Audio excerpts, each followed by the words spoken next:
Welcome to Get the Facts, the program that provides you with information on government's policies and initiatives. I'm your host, Enthros Campbell. It may be the season to be merry, but more importantly, it is the time to be extra careful with your spending as we move into the digital space and even face-to-face shopping. To advise us on how to do this is Manager of Information Technology at the Consumer Affairs Commission, Andrew Evelyn. Mr. Evelyn, welcome to the program. Thank you for having me, Ms. Campbell. We're happy you could come in to talk with us today. Let's start with this conversation, which is so always timely. Remind us why shoppers online and in the face-to-face shopping, why do we need to be more careful, especially at this time? This is the time to be merry. This is the time to shop and give gifts. The persons out there who have, of course, criminal intent, nefarious intent, would like to, take some of what you have, whether it be money or kind. And in this age of technology, use of technology, online shopping, the risks are out there, and it is even more critical that we pay very close attention. Because once you use your credit card online, you are giving up that information to a third party. Now, if that third party who receiving your information is not necessarily properly equipped to protect your information, then it could be leaked to hackers and your information could go out. But not just that. Right now, we are bombarded with ads and we're bombarded with email that are enticing us to do things like buy things that we don't necessarily need. And sometimes these are email that are specifically sent out to catch you, entice you. You click on a link, and then you start entering your credit card information, and there goes your credit card information or your personal information. Well, tell us how we can avoid that being caught into this false advertising. Well, we have to be smart and inform the consumers, especially online consumers. So some of the first things that we need to do is to be aware of the sort of email that are sent out and not be too gullible in clicking on offers that seem too good to be true. The other thing is, if you should go on a website that you're not familiar with, you need to ensure that it's a secured website. We tell our consumers all the time to look out for the websites that start with HTTPS. It means it's a secure website. Also, you should be mindful of not giving too much information that is not necessarily needed to do the transaction, because you could give information and then your identity is stolen. So you have to be careful of that. What are some of those websites that don't start with HTTP?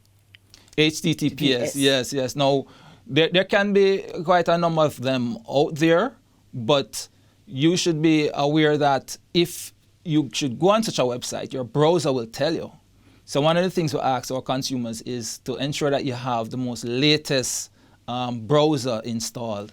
The other thing is to ensure that you have a good antivirus software. So we recommend AVG, which is one of the more popular antivirus software out there. And they might ask for a small fee to upgrade it to the point where it can actually detect and tell you if a website is a good website to shop on or not. The other thing, which is probably even more important, is that shop on familiar websites, because you do have big name brand websites that offer almost anything.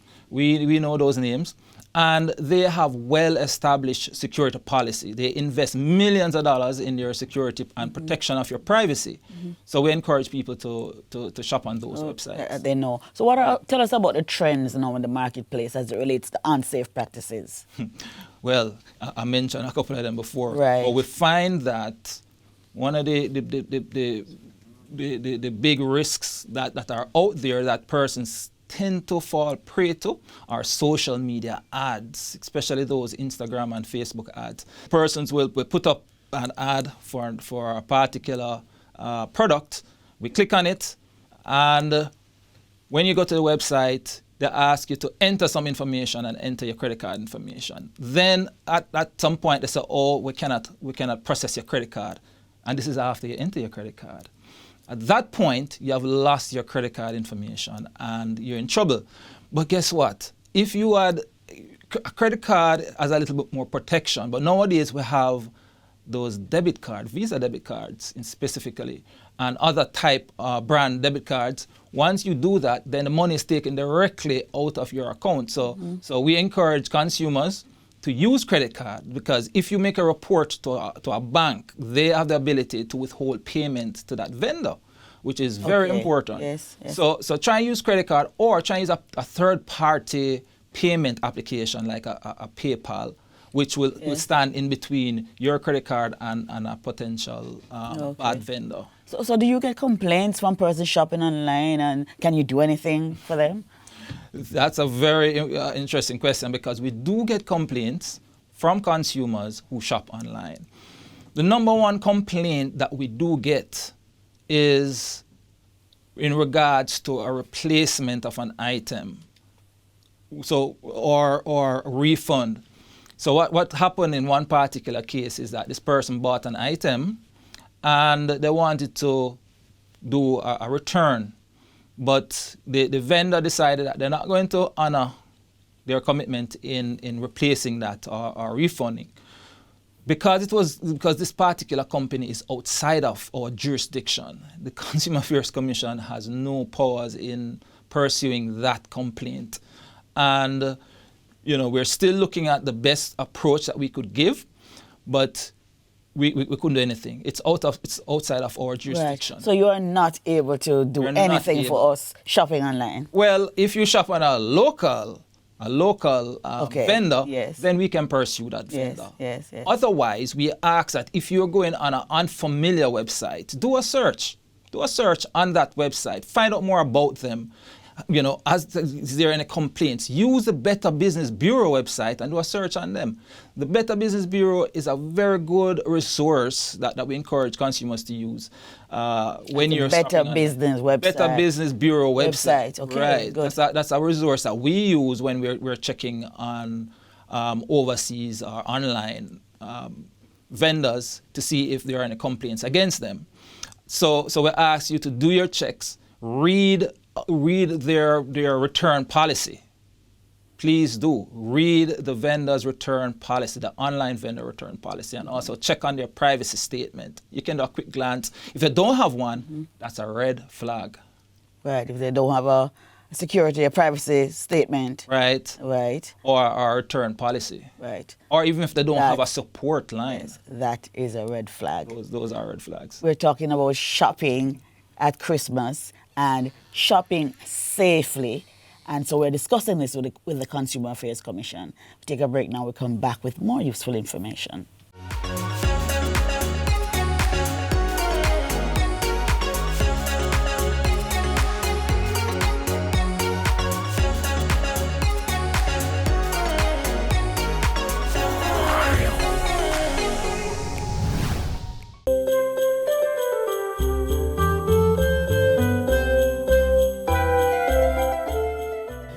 In terms of making shopping safe, shop online, and when shopping in stores, stay 6 feet apart from others and make sure you're wearing your mask. And make sure you check yourself for symptoms before leaving home. So if you're ill, please stay home and don't go out shopping at this point in time. For persons who we know are more vulnerable and at high risk, shop early or ask someone to pick up items for you in the store. Use curbside pickup and delivery options if that is available and feasible for you. For our businesses, we know you expect increased pedestrian traffic. Make sure your hand sanitization station is accessible, easily accessible, especially immediately on entry to your business. Make sure you're enforcing physical distancing, not only within the business space itself, but outside. Offer online and telephone services as much as possible for as many services as possible within your business. Offer delivery services if that is an option.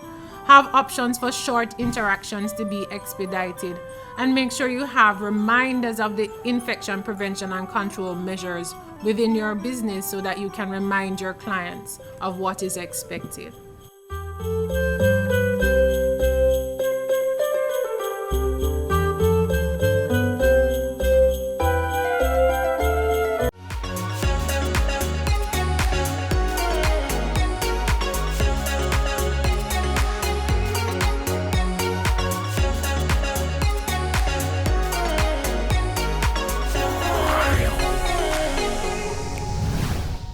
Welcome back to Get the Facts. We continue our discussion with the Consumer Affairs Commission on how to shop safely in store and online, especially at this time. Our resource person is Manager of Information Technology, Andrew Evelyn, and we want to know, thank you so much again for being with us. Tell us about your redress policies. People are still shopping in store. Tell us about your redress policy. Well, at the Consumer Affairs Commission, we can assist consumers in getting redress if they have a complaint against a particular vendor. So, we encourage our consumers to make a report to the Consumer Affairs Commission. You can call our numbers, 876-619-4222. That goes up to 30. And you can speak to a complaints officer. The complaints officer will assist you. Or you can go to our website at csc.gov.jm and you can type in your complaint. Or you can use our mobile app. You can download our Android or Apple mobile app. Search for Consumer Affairs Jamaica and you'll get it. But in general, if a consumer should purchase an item at a vendor's location, at a vendor's outlet, and when they go home, it doesn't work or it is not exactly what they intended to purchase, they can go back to the store and ask for a replacement of that item. If they refuse to compensate you or replace or give you a refund, then you can make a complaint to the Consumer Affairs Commission. So we should all keep our receipts. Oh, that is so important. Yes. Without a receipt, it's going to be difficult for us to pursue that case. Okay. Very important. Okay. People are now shopping mostly with credit card or debit card. Tell us how we can protect ourselves from debit or credit card fraud. It's real. Debit card and credit card fraud is real. The banks will tell you that they have lost millions of dollars through this particular type of fraud. So, and not just the bank. Sometimes consumers will lose their money too, and it'll be difficult for the bank to give them back if the case is a difficult case for them to prove. So we ask consumers to take the first step in protecting your credit card or debit card is by scrutinizing the person who will receive your credit card. Once you give your credit card to them or debit card to them, observe what they do with it. They should swipe it in the card once. They should not go behind closed doors to swipe the card. It's very important for you to follow these basic rules. Always keep your eyes on your card. So if it is swiped, see that the machine is working and that you're able to put in your password. The other thing is the banks have been doing a good job in providing us with chip-enabled cards, and it's difficult for the card skimmers to work on that particular type of card. So that's another level of protection that we're getting. Mm-hmm. But keep your eyes on the card. But you said swipe your card only once, but sometimes you swipe the card more than once. You're not recommending that at all? Well, it should be once on one machine. It should be on one machine. I mean, they can try if the machine fail and you see the fail message, they should show you that, the communication fail or whatever the fail message is, they should show you and they should try it again. One thing you must be aware of, if they pull another machine from under the table and swipe that one, and then they say, oh, that machine not working either, and they might switch to the quote-unquote machine that is working, then, that's a red flag. Because we have seen cases where people lose their credit card information in that very same approach that they take. Right. So what do you have to say to persons who are shopping in store? The main thing is to ensure that you be a responsible shopper and purchase items that you're going to, in fact, use. Why I say that? Because from time to time, shoppers will just purchase items and they expect that, if it doesn't work, then they can come in and get a replacement quite easily. That may be so, but we're asking you to check the device, check the item, especially the electrical item. Check the item before you leave store as much as you possibly can. Also, as I said before, ensure that your credit card information is good, but also protect your PIN.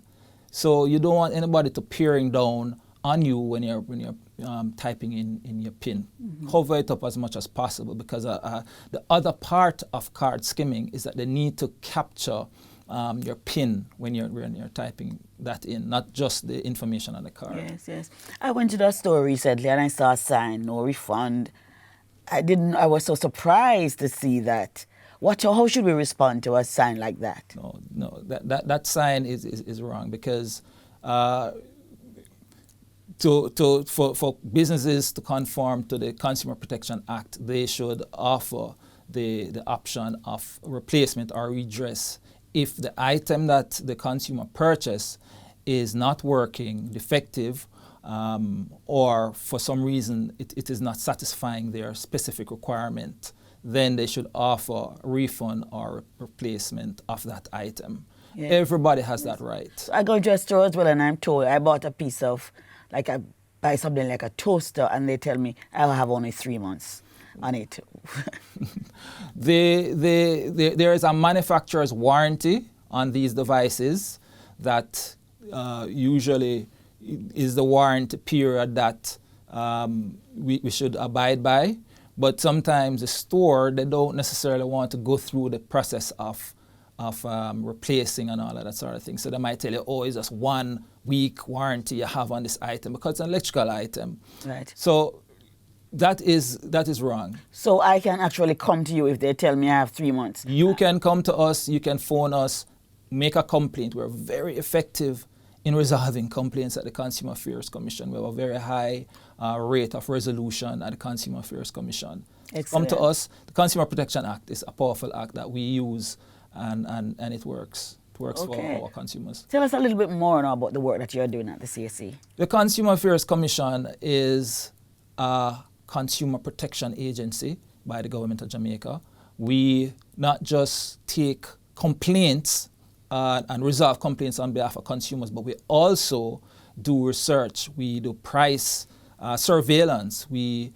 That price information on common consumer items, we actually publish it on our website, and it's available on our mobile app. So we encourage consumers to download the mobile app, and you can get the latest grocery prices on it, the latest petrol price, and also when back to school time, we publish our textbook prices on it. Right now, in COVID, we're actually doing, and a lot of people probably don't know this, but we're actually surveying sanitation items. So we have a regular price alert on sanitation items. You can get on our website. Okay. Right. Your final word for the consumers?